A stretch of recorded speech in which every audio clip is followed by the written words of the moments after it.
It was a quiet, golden morning at Windsor Castle, the kind that carries a sense of calm dignity.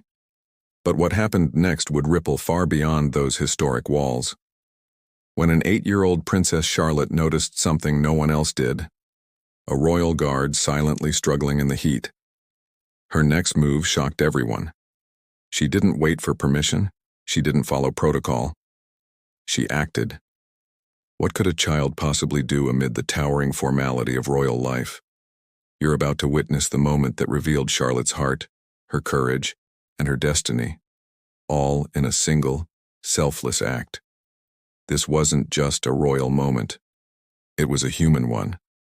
The kind that reminds us that compassion, not crowns, defines true nobility. If stories like this warm your heart and remind you of the goodness still left in the world, don't forget to give this video a thumbs up. Subscribe and hit that bell, because we share true emotional royal stories that touch the soul. And if this moment moved you already, wait till you see how it all unfolded inside the palace walls. It was one of those rare English mornings when the sun seemed in no hurry to hide. Golden light spilled over Windsor Castle's stone walls, and the air carried the scent of freshly cut grass from the royal gardens. The guards were already at their posts, upright, silent, and solemn, their red tunics glowing against the old gray stone. It was in every way a picture of calm precision. Among the quiet rhythm of palace life walked Princess Charlotte, just 8 years old, holding her nanny's hand. Her light blue dress fluttered softly as she skipped across the path, her ribbon catching the sunlight. She loved these walks. To her, the castle grounds weren't just history. They were a living storybook filled with flowers, sparrows, and men in tall hats who never seemed to blink. Charlotte always wondered how they did it. How could anyone stand so still for so long, she often thought, squinting up at the soldiers. Her father once told her that the guards were trained to remain motionless, no matter the weather, no matter the distractions. It was their duty to protect and represent the crown.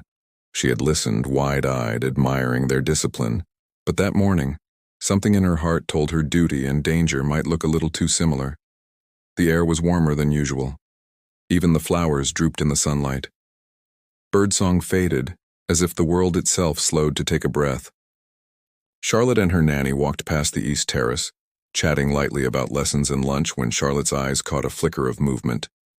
Something subtle, almost invisible, yet deeply wrong.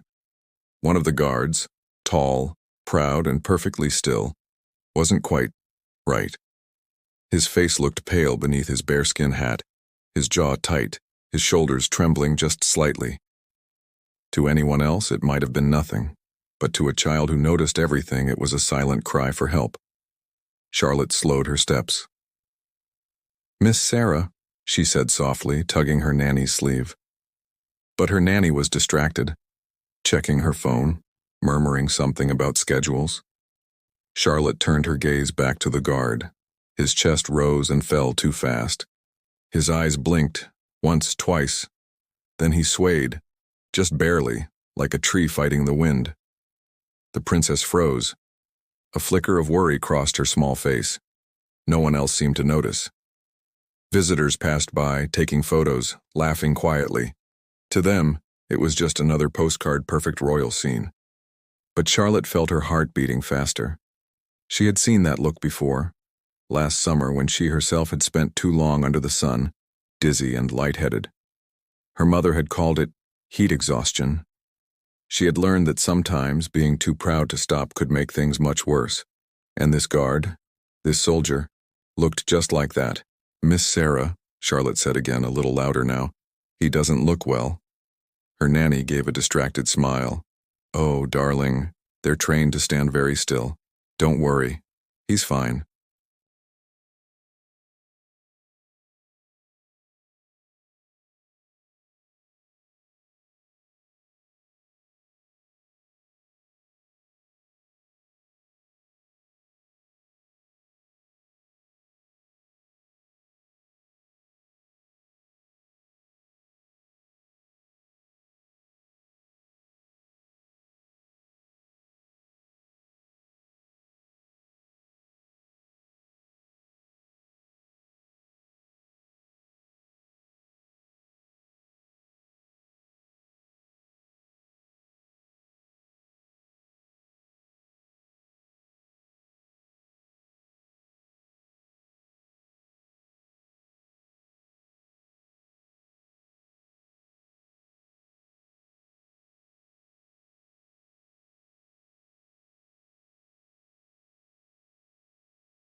But Charlotte didn't believe that.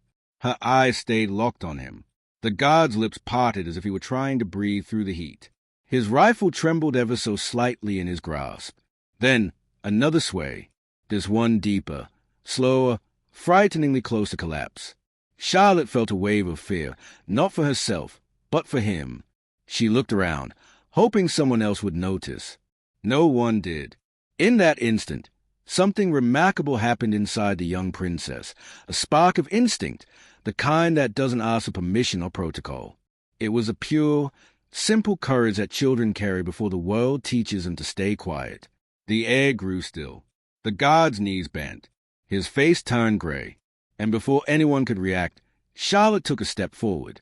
"Your Royal Highness," her nanny gasped as the girl began to run. Her shoes clattered softly against the courtyard stones. The blue ribbon fluttered wildly behind her, catching in the sunlight like a streak of hope.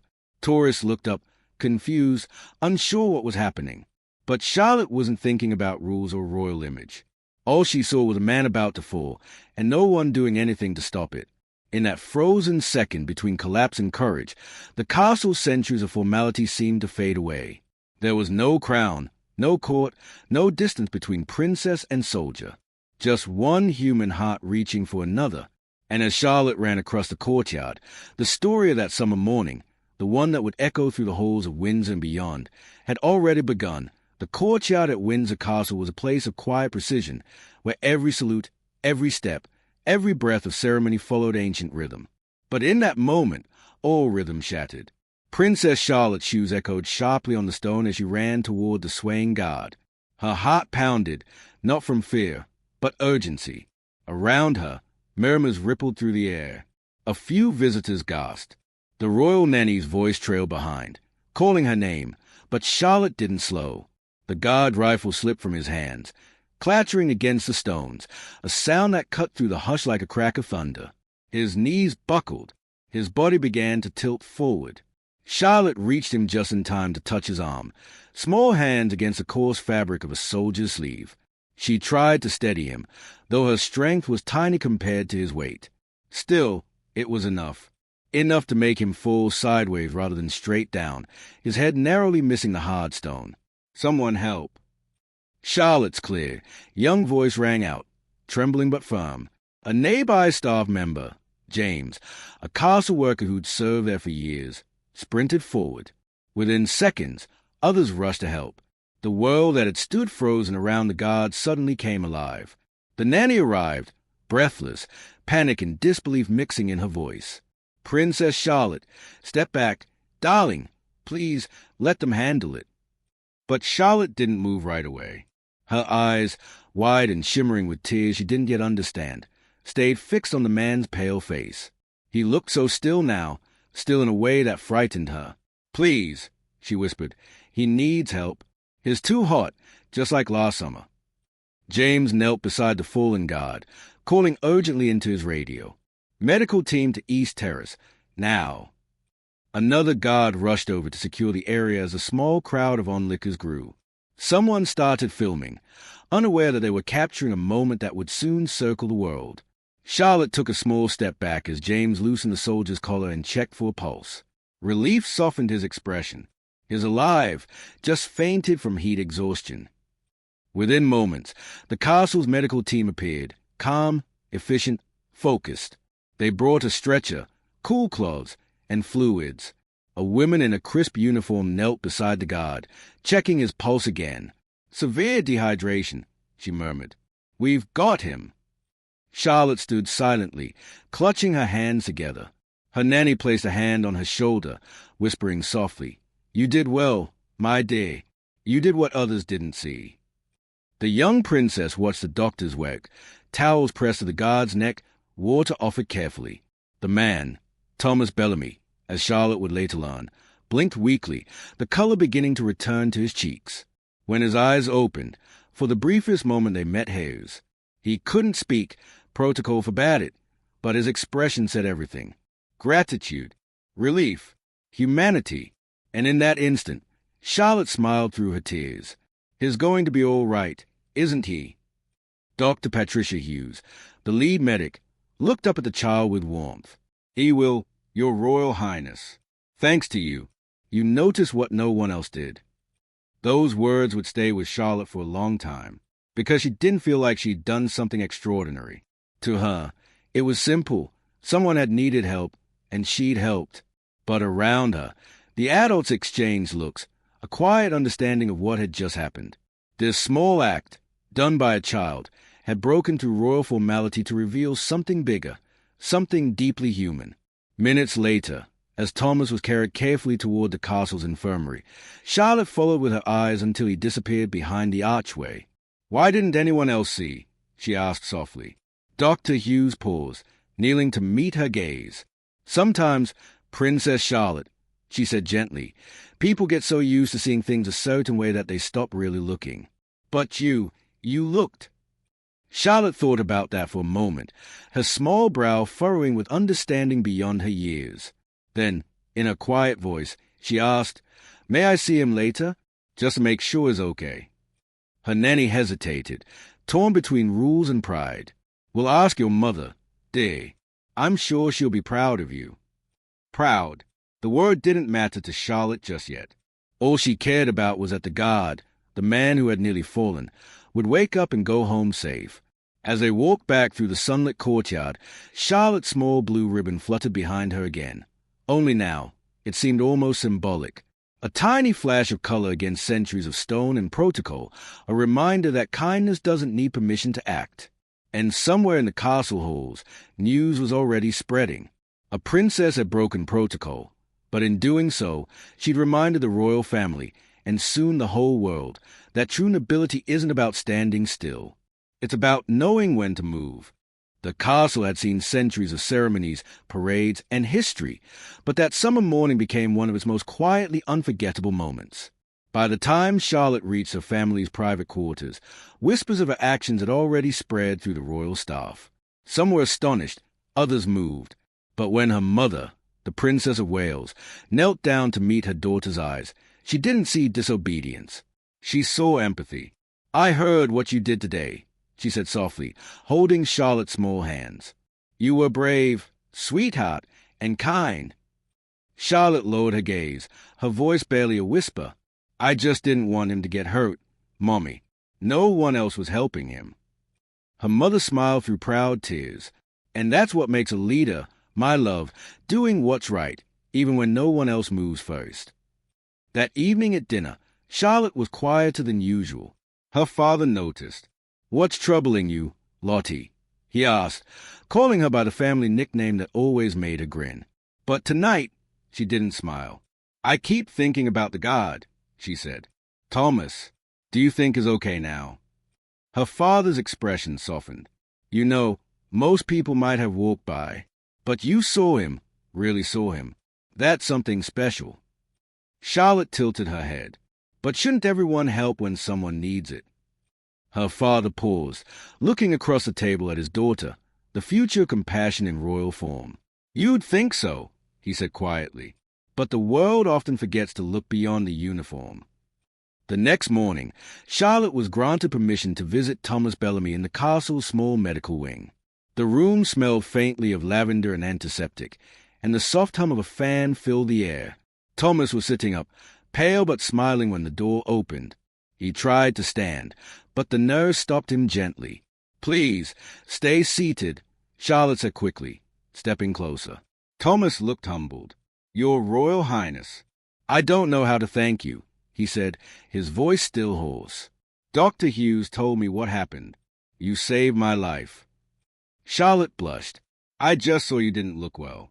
Are you feeling better now?" He nodded. "Much better. I thought I could handle the heat. I didn't want to seem weak." Charlotte frowned. "My mommy says asking for help isn't weak. It's brave." Thomas smiled at her wisdom. "Then your mommy is right. I'll remember that." They spoke for a few minutes about his training, his uniform, his favorite post. It was a small conversation, but for Thomas, it meant the world. Before she left, he said softly, "Princess Charlotte, what you did, going against protocol, was the right thing. Never lose that instinct to care." Days later, the story made headlines across the world. Princess Charlotte's quick action saves royal guard. Images of the tiny princess beside the fallen soldier touched millions. Across social media, people praise her empathy and courage. In homes far from Windsor, parents told their children about the young princess who noticed when no one else did. Within the palace, changes followed. The royal guard introduced new heat safety rules. Guard could now discreetly signal for relief during extreme weather, a small but significant shift that would go on to protect lives. And the young guard, Thomas Bellamy, became a quiet advocate for awareness and compassion in service. He never forgot the little princess who saw him as a person before uniform. A few weeks later, a private ceremony was held in one of the castle's courtyards, the same courtyard where Charlotte had once run through the sun. The head of the royal guard presented her with a special commendation, a framed certificate recognizing her quick thinking and kind heart. Charlotte accepted it shyly, but her eyes were on Thomas, now healthy and smiling in full uniform. She waved. He gave her a tiny nod, the kind of nod a guard could give only to royalty, or to a friend. Later, one of the older guard whispered to the Princess of Wales, "I've seen many royals come and go, but what your daughter did that day, it wasn't royal training. It was kindness, and that cannot be taught." Her mother smiled, her eyes glistening. "That's all I could ever hope for, that my children understand their duty isn't just to serve, but to care." Time moved on. The story faded from the headlines, but within the castle walls, it became part of royal lore, a gentle reminder of what compassion can do. And for Princess Charlotte, that summer morning would remain forever etched in her heart. She learned that courage isn't always loud, and leadership isn't about standing taller. It's about seeing those who might fall. Years later, when she looked back, she would remember that blue ribbon trailing behind her as she ran, and realize it was a day she truly began to understand what it meant to be royal. Tulip Oyutao, approximate 120 words. Sometimes, the smallest gestures echo the loudest through time. One young princess didn't wait for approval or ceremony. She simply acted from the heart. And that's the lesson this story leaves with all of us.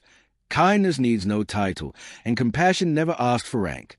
If this story touched you, if it reminded you that real strength lies in empathy, please give this video a like. Subscribe for more true and emotional royal stories that warm the soul and remind us of our shared humanity. Because in the end, the most powerful crown we can ever wear is kindness. Crown Blue Heart.